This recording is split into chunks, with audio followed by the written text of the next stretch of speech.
इस वीडियो में मानी का पापा अपने भाई से काफी परेशान होता है और वो उसे घर से निकाल देता है। तो आइए देखते हैं कि मानी का पापा अपने भाई को घर से क्यों निकालता है। मानी का पापा रास्ते से आ रहा होता है और एक गांव का आदमी उसे रोकता है। अरे भाई बात सुनो, तुम्हारा भाई जमील नशे करके कुएं में पड़ा हुआ था, तुम क्या उसे रोकते भी नहीं हो? भाई क्या बताऊं तुम्हें, मैं खुद इस बात से बहुत परेशान हूँ और उससे काफी दफा रोका भी है, लेकिन वो किसी की बात सुनता ही नहीं है। फिर मानी का पापा घर आ जाता है। बेगम जमील के नशे की शिकायत अब गांव वाले भी करने लग गए हैं और वो तो यही समझते होंगे कि हम उसे मना ही नहीं करते इस काम से। लेकिन मानी के पापा, हमें भी तो उसका कुछ न कुछ करना ही होगा। आपको तो पता ही है कि मानी भी अब बड़ा हो गया है, वो अपने चाचू को देकर कहीं वैसे ही काम करना शुरू न हो जाए। हाँ बेगम मुझे पता है, इस वजह से तो उसे कई दफा दाखिल भी करवाया है, लेकिन वो वहाँ से भी भाग आता है। चलिए आप टेंशन ना ले, मैं आपके लिए कुछ खाने के लिए लाती हूँ। आ लेने दो उसे, कोई ना कोई उसका फैसला करना ही पड़ेगा।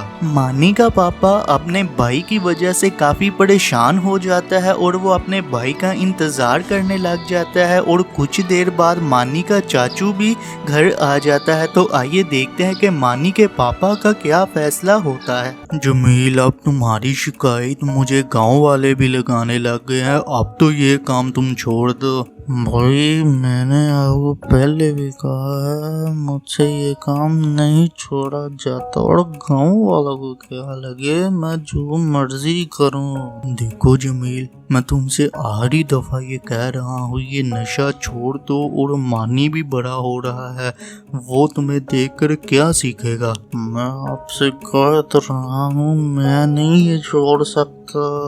अच्छा तुम नहीं छोड़ सकते ये, तुम निकलो फिर इधर से, मैं यहाँ तुम्हें नहीं रख सकता। फिर वो अपने भाई को जबरदस्ती घर से निकाल देता है। मानी के पापा, आपने ये अच्छा नहीं किया, आपको उसे घर से नहीं निकालना चाहिए था। कुछ नहीं होता, अब देखना जब घर से ये बाहर रहेगा तो खुद ही इसे समझ आ जाएगी। मानी का पापा अपने भाई को घर से निकाल देता है और कुछ दिन बीत जाने के बाद भी वो घर वापस नहीं आता और फिर कुछ ऐसा होता है जिससे मानी का पापा शर्मिंदा हो जाता है। तो आइए देखते हैं कि ऐसा क्या होता है।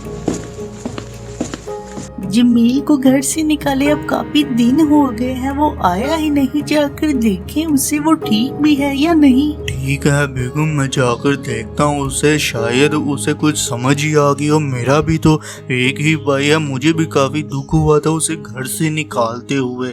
फिर वो बाहर जाकर देखता है और उसे वही गांव वाला मिलता है। देखो भाई, मैंने तुम्हें पहले भी समझाया था कि अपने भाई की नशे की लत छुड़वा दो। अब वही हुआ जिस बात से मैं डरता था, वो सड़क पर पड़ा हुआ है और वो मर गया है बेचारा। क्या? मेरा भाई मर गया? किधर है वो? गांव का आदमी मानी के पापा को उसके भाई के पास ले जाता है और मानी का पापा उसे घर में वापस ले आता है। मानी के पापा, देख ले आपके गुस्से में किया हुआ फैसला आपके भाई की ही जान ले गया। मैंने ये जानबूझकर थोड़ी किया है, मैंने तो उसका भला ही सोचा था, मुझे क्या पता ये सब कुछ हो जाना है। इस तरह से मानी के पापा का गुस्से में किया हुआ फैसला उसके भाई की ही जान ले गया, जिसके बाद मानी का पापा काफी पछताता है।